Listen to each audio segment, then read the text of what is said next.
അല്ല, ഗതാഗത മന്ത്രിയുടെ വിഷയത്തിൽ പ്രതികരണം പറയേണ്ടത് ബഹുമാനപ്പെട്ട മുഖ്യമന്ത്രിയാണ്. സംഭവം നടന്നിട്ട് 24 മണിക്കൂർ കഴിഞ്ഞു. മുഖ്യമന്ത്രി മൗനം അവലംബിക്കുകയാണ്. ഇതൊരു കുടുംബ പ്രശ്നമായിട്ട് തീർക്കാനുള്ള പരിപാടിയായിട്ടാണ് നടക്കുന്നതെന്നാണ് വാർത്തകളിൽ നിന്ന് മനസ്സിലാകുന്നത്.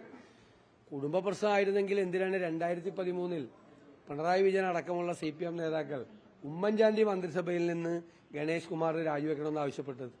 ആ ചോദ്യത്തിന് മറുപടി പറയണം. അന്ന് കുടുംബ പ്രശ്നമായിരുന്നു.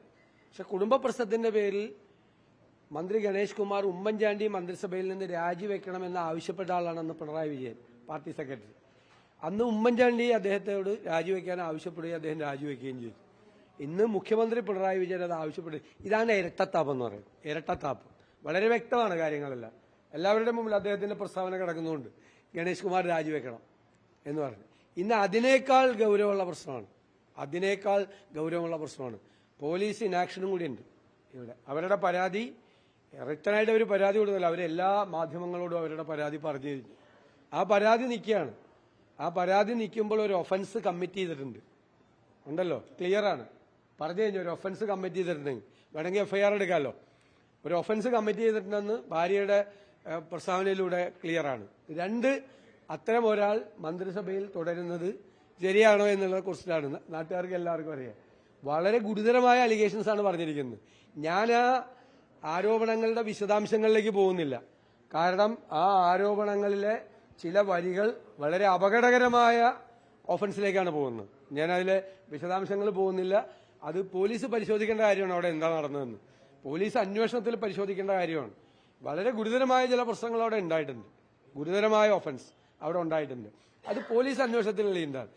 പോലീസ് അന്വേഷണം നടക്കണം. അതുപോലെ തന്നെ മന്ത്രിയെ രാജിവെക്കാൻ ആവശ്യപ്പെടണം, അല്ലെങ്കിൽ അദ്ദേഹത്തെ മന്ത്രിസഭയിൽ നിന്ന് പുറത്താക്കണം.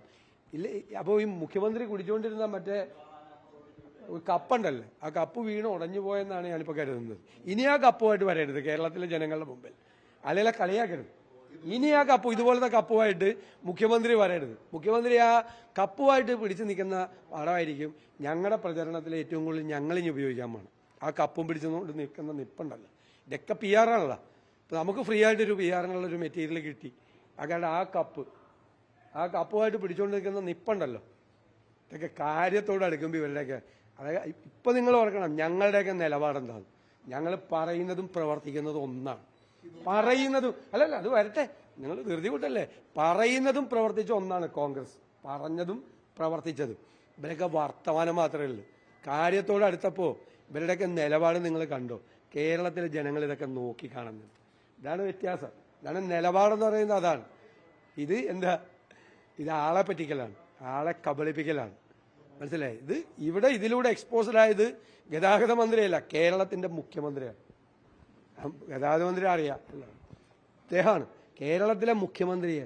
CPM ഒക്കെയാണ് എക്സ്പോസ്ഡ് ആയത്. എന്താ ആവേശം വരുന്നത് മറ്റുള്ളവരുടെ കാര്യങ്ങൾ വരുമ്പോൾ? ഈ 5000 പ്രണയങ്ങൾ എന്നുള്ളതാണ് വേദനിപ്പിച്ചത്. പരാതി ഇല്ല എന്ന് പറയുമ്പോൾ എങ്ങനെയാണ് പിന്നെ ഇതെല്ലാം നിലനിൽക്കുന്നത്? അല്ല, അത് പറഞ്ഞ കാര്യങ്ങളെല്ലാം നിലനിൽക്കുന്നില്ല. അത് അവരാരും നിഷേധിച്ചിട്ടില്ല. ഇന്നലെ അവർ പറഞ്ഞല്ലോ ഞാൻ കേസ് കൊടുക്കാനൊന്നും പോകുന്നില്ല. അത് അവരുടെ തീരുമാനമാണ്, അത് അവരുടെ വ്യക്തിപരമായ തീരുമാനമാണ്.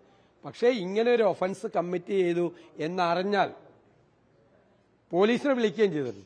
പോലീസ് എന്താ ചെയ്യേണ്ടത്? നിയമം എന്താണ്? നാട്ടിൽ നിൽക്കുന്ന ക്രിമിനൽ നിയമങ്ങൾ എന്താണ്? ഒരു ഒഫൻസ് കമ്മിറ്റ് ചെയ്യപ്പെട്ടു എന്നറിഞ്ഞാൽ എന്താണ് പിന്നെ ചെയ്യേണ്ടത്? പോലീസ് എന്താണ് ചെയ്യേണ്ടത്? അല്ലെ, ഒത്തുതീർപ്പാവൂലല്ലോ. ക്രിമിനൽ കേസ് എങ്ങനെ ഒത്തുതീർപ്പാണ്? ഒരു ക്രൈം നടന്നു എന്ന് അറിഞ്ഞു കഴിഞ്ഞാൽ പോലീസ് എന്താ ചെയ്യേണ്ടത്? എന്റെ സിമ്പിളായിട്ടുള്ള ലളിതമായ ചോദ്യമാണ്. ഒരു ക്രൈം നടന്നു, ആ ക്രൈം നടന്നു എന്ന് അറിഞ്ഞിട്ട് അത് ഒളിച്ചു വെച്ചാൽ അത് ഒഫൻസാണ്. ഇപ്പൊ ഞാൻ അറിയാണ് ഒരു ക്രൈം നടന്നു എന്ന് അറിഞ്ഞിട്ട് ഞാനത് ആരോടും പറയാതെ ഒളിച്ചു വെച്ചാൽ ഞാൻ ചെയ്യുന്നത് വേറെ ഒഫൻസാണ്. ഒളിച്ചു വെച്ചാൽ ക്രൈം നടന്നു എന്ന് അറിഞ്ഞിട്ട് പോലീസ് എന്ത് ചെയ്തു? ഒരു ക്രൈം നടന്നല്ലോ.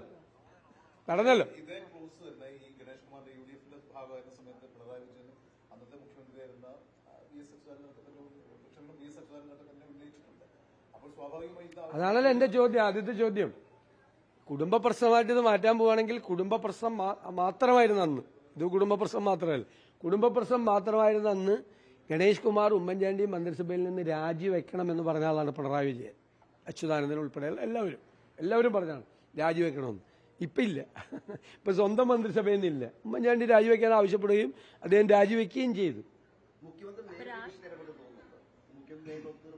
അല്ല, അതൊന്നും ഞാൻ പറയുന്നില്ല. മുഖ്യമന്ത്രി മൗനാവലംബിക്കയില്ല. ഇതുപോലെ സ്വന്തം മന്ത്രിസഭയിലെ ഒരു അംഗത്തിനെതിരായിട്ട് ഗുരുതരമായ ആരോപണം വന്നിട്ട് അദ്ദേഹം സംസാരിക്കുന്നില്ലല്ലോ.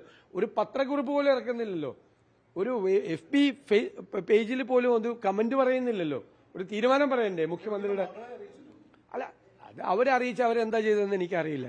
അവരല്ലല്ലോ നടപടി എടുക്കേണ്ടത്. ഞാൻ അവരെയൊന്നും ആവശ്യമില്ലാത്ത കാര്യത്തിലേക്ക് വലിച്ചിഴക്കുന്നില്ല. കുടുംബാംഗങ്ങളെന്നും ഞാൻ ഇഴക്കുന്നില്ല. ഞാൻ അവരുടെ പേരൊന്നും പറയില്ല. അവരെന്താ ചെയ്തതെന്ന് എനിക്കറിയാം. എൻ്റെ കാര്യമില്ല, അന്വേഷിക്കേണ്ട കാര്യമില്ല. അവരല്ലല്ലോ ചെയ്യേണ്ടത്. പോലീസിനെ അറിയിച്ചല്ലോ. പിന്നെ മുഖ്യമന്ത്രിയുടെ മകളെ അറിയിച്ചോ മുഖ്യമന്ത്രിയെ അറിയിച്ചോ എന്നുള്ളതൊന്നും ക്വസ്റ്റ്യൻ അല്ലല്ലോ. മുഖ്യമന്ത്രി അവരെയൊന്നും ഞാൻ വലിച്ചിഴക്കുന്നില്ല. ഞങ്ങളൊന്നും അത്തരം കാര്യങ്ങളൊന്നും അങ്ങനെയൊന്നും ഒരാളെ വഷളാക്കാൻ വേണ്ടിയിട്ട് ഞങ്ങൾ ഇറങ്ങില്ല. പോലീസ് അറിഞ്ഞു. പോലീസിനാണ് അവർ വിളിച്ചത്. എന്നിട്ട് പോലീസ് വന്നിട്ട് എന്താ പോലീസ് ചെയ്ത്? പോലീസ് എന്ത് അന്വേഷണം നടത്തിയത്? ഒരു ക്രൈം നടന്നു എന്ന് അറിഞ്ഞിട്ട് എന്ത് അന്വേഷണം നടത്തിയത്? അതിന് ഉത്തരം പറഞ്ഞേ പറ്റുള്ളൂ. നേരിട്ട് വരുന്നവരെ ഈ പരാതി കിട്ടിയിട്ടും അത് പൂഴ്ത്തിവെച്ചു പോലീസ് എന്നുള്ള ആരോപണം അതൊക്കെ ഉണ്ടല്ലോ. തീർച്ചയായിട്ടും ആരോടും പറഞ്ഞില്ലല്ലോ. ഇത് പുറത്തു വന്നത് വേറെ മാർഗത്തിലൂടെയല്ലേ പുറത്തു വന്നത്. വേറെ ആളുകളല്ലേ ഇത് പുറത്തു കൊണ്ടുവന്നു. ഇതെല്ലാം പൂഴ്ത്തി വെച്ചല്ലോ. ഇവരെ പ്രൊട്ടക്ട് ചെയ്യാൻ വേണ്ടി ശ്രമിച്ചല്ലോ. ഇനി അവര് തന്നെ ഞങ്ങൾ പറഞ്ഞല്ലോ. ഞങ്ങൾക്കറിയാമായിരുന്നു ഇങ്ങനെ ഒരു സംഭവം നടന്നിട്ടുണ്ടെന്ന്. പക്ഷെ ഞങ്ങൾ പറഞ്ഞില്ല. എന്തുകൊണ്ടാണ് പറയാത്തത്? ഒരാളെ കുറിച്ച് അങ്ങനെ ഞങ്ങളൊരു അലിഗേഷൻ പറയാമോ? ആരെങ്കിലും പറഞ്ഞു കേട്ടിട്ട് ഞങ്ങൾ പറയുന്ന ആളല്ല. പക്ഷെ ഭാര്യ വന്ന് പറഞ്ഞപ്പോഴാണ് ഞങ്ങളൊക്കെ ആദ്യം പ്രതികരിച്ചത്, അല്ലേ? അല്ലാതെ ഞങ്ങളൊന്നും ആരുടെയും കുടുംബ പ്രശ്നങ്ങളിലേക്ക് ഇടപെടാറില്ല, അവരുടെ വിഷയങ്ങളിലേക്ക് ഇടപെടും. പക്ഷെ ഒരാളുടെ മന്ത്രിയായിരിക്കുന്ന ഒരാളുടെ ഭാര്യ വന്ന് ഗുരുതരമായ ഒരു ആരോപണം ഉന്നയിച്ചാൽ അതിൽ ഞങ്ങൾ പറയണ്ടേ?